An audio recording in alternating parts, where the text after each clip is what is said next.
Magandang umaga mag-aaral. Welcome sa Araling Panlipunan at sa huling linggo ng ating fourth quarter sa taong ito.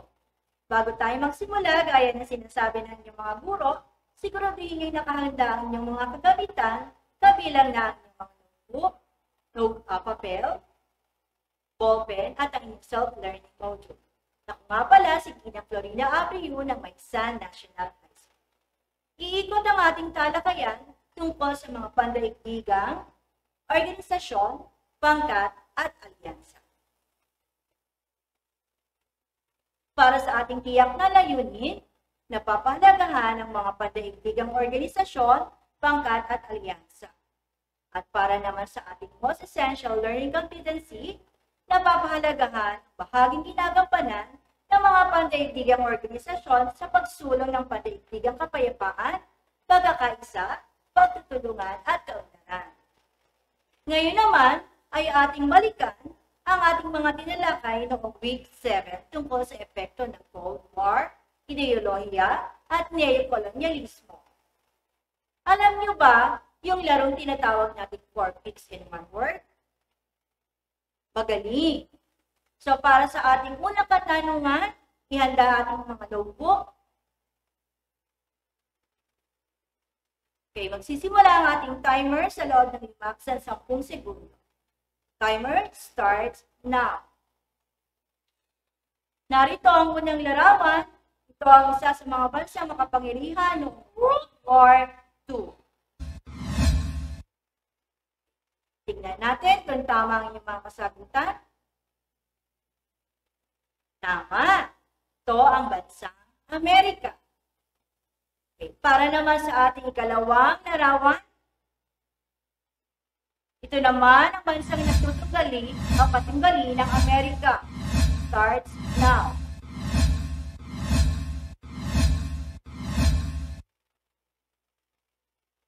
Okay, tingnan natin ang tamang sagot. Magaling. Ito ang bansang Russia. Okay, para naman sa ating ikatlong katanungan, ito ang naghahangad na bumuo ng isang lipunang walang kanta sa pag-uuri o classless society kung saan ang mga salik ng produksyon ay pag-aaring ng lipunan. Timer starts now.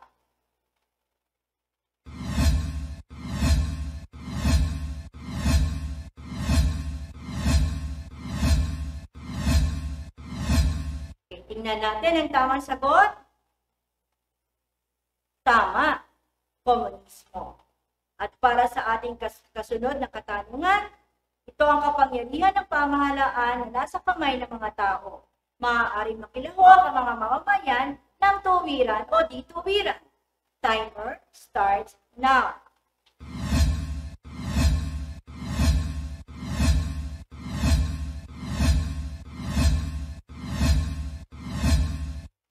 Tingnan natin ngayon ang tamang kasagutan. Tamang kasagutan ay demokrasya.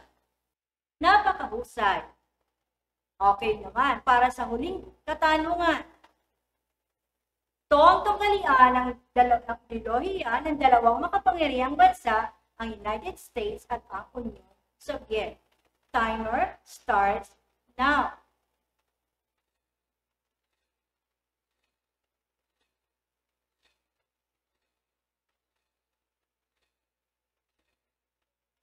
Ngayon, tingnan natin ang inyong kasagutan. Napakagaling. So, ang sagot ay Cold War. Talagang pinag-aralan ninyo ang itinuro ng inyong mga guro. Para naman sa ating larawang suri, may mga larawan ako ipapakita sa inyo. Tingnan natin kung ano ang pinapakitang mga simbolo. Tingnan natin kung pamilyar ba kayo sa mga ito. Ano sa inyong palagay ang naitutulong o mga nagawa ng mga samahan o organisasyong ito sa pandaigdigan? Sa palagay ninyo, malaki ba ang naitulong nito sa pandaigdigang organisasyon? Tama, malaki ang naitulong ng mga pandaigdigang organisasyong ito sa pagsulong ng kapayapaan, pagkakaisa at pagtutulungan ng mga bansa sa daigdig. upang mas lalo nating maunawaan ang mga tulong ng pandaigdigang organisasyon sa ating bansa sa daigdig, ating talakay ang mga ito. Narito ang iba pang mga organisasyong pandaigdig. So ang una ay ang tinatawag nating European Union or EU. Ito ay isang pang-ekonomiko at pang-politikal na unyon ng 27 malayang bansa. Ito ang pinakamalaking konfederasyon ng mga malayang estado na itinatag sa ilalim ng pangalang iyon noong 1992. Ang mga aktibidad ng Unyong Europeo ay sumasako sa patakarang pampubliko, patakarang pang-ekonomiya, sa ugnayang panlabas, tanggulan, pagsasaka, at kalakalan. Sumunod naman ay ang Organization of American States or OAS. Ito ay isang pandaigdigang samahang nakabase sa Washington, D.C. ng Estados Unidos. Meron itong 35 kasaping nagsasariling estado ng Amerika. Layunin nito ang makamit ang kapayapaan at justisya. Itaguyod ang pagkakaisa ng mga estadong kasapi, patatagin ang kanilang pagtulungan, pangalagaan ang kanilang otonomiya at ang kanilang teritoryo at kanilang kalayaan.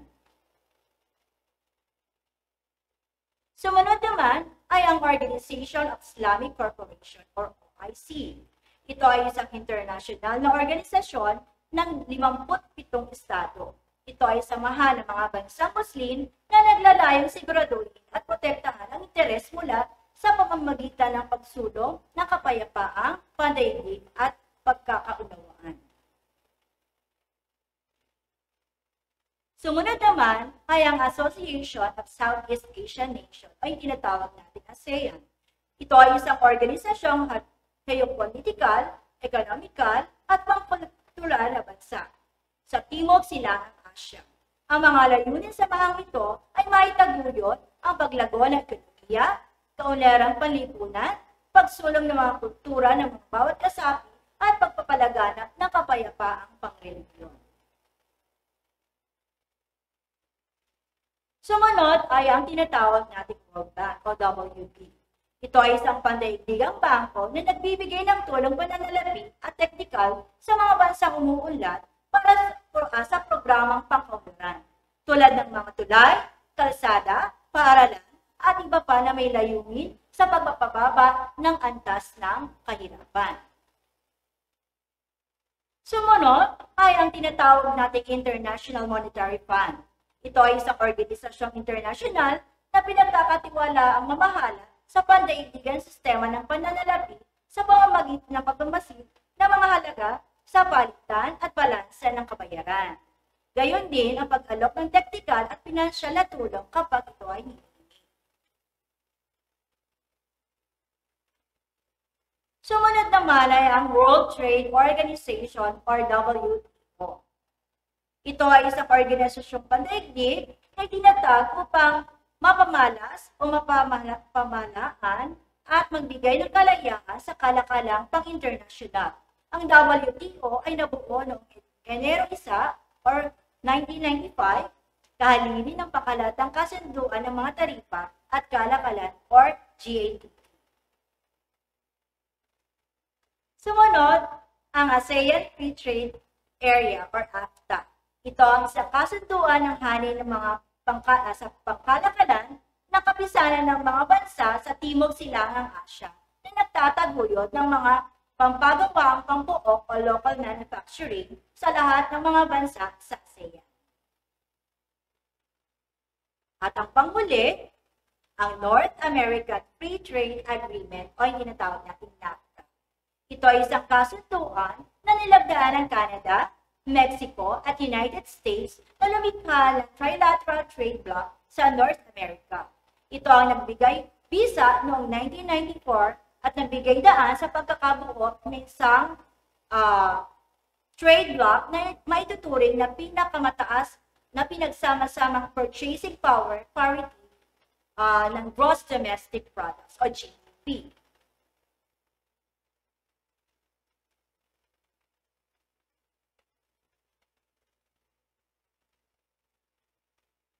Bilang mag-aaral, Ano sa inyong palagay ang mga naitulong ng mga organisasyong pandaigdig sa ating bansa?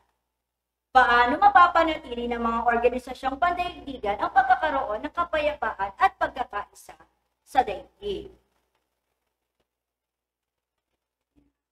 May mahalagang papel na ginagampanan ng mga organisasyong pandaigdig sa mahakbang tungo sa kapayapaan at kaunlaran ng mga bansang kasapi nito. Kung gayon, halina muna tayong maglaro. Subukan natin hulaan ang mga simbolo ng mga sumusunod na organisasyong pandaigdig at tingnan natin ang ating organizational wheel.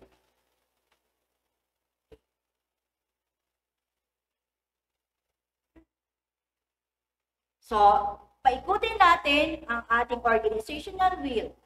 Iikot ko, sagutin mo. Narito ang ating unang katanungan.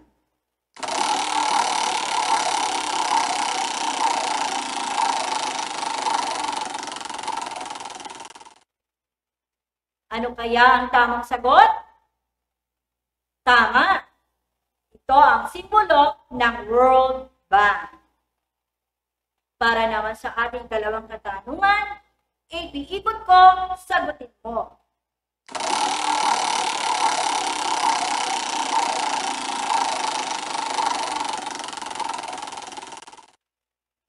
Tingnan natin. Sagot?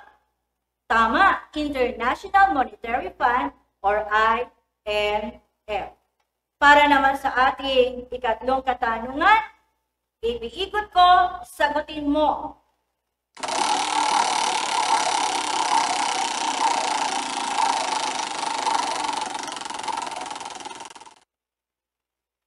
Tingnan natin. Magaling. ASEAN Free Trade Area or AFTA. Para naman sa ating kasunod na katanungan, iikot ko, sagutin mo.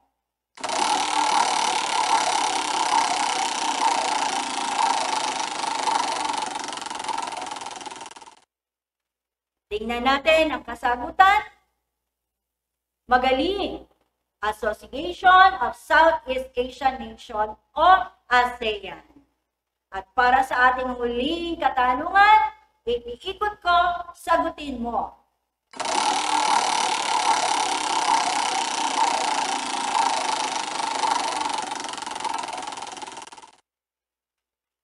Sagot? World Trade Organization or WTO. Okay, magaling. Kung gayon, marami kayong natutunan sa araw na ito. Para naman sa ating takdang aralin, gawin natin sa ating notebook o sa ating papel, gawain 5, pag-isipan mo at inyong ibigay sa inyong mga guro ang inyong mga kasagutan. At para naman sa ating paghahanda para bukas sa follow-up, kasama nyo ang inyong mga guro sa Araling Panlipunan A. At para naman sa ating pinagkunan ng ating mga natutunan sa araw na ito, narito ang ating mga sanggunian. So muli, ako si Gina Florina Abiu mula sa Paisan National High School. Magandang umaga!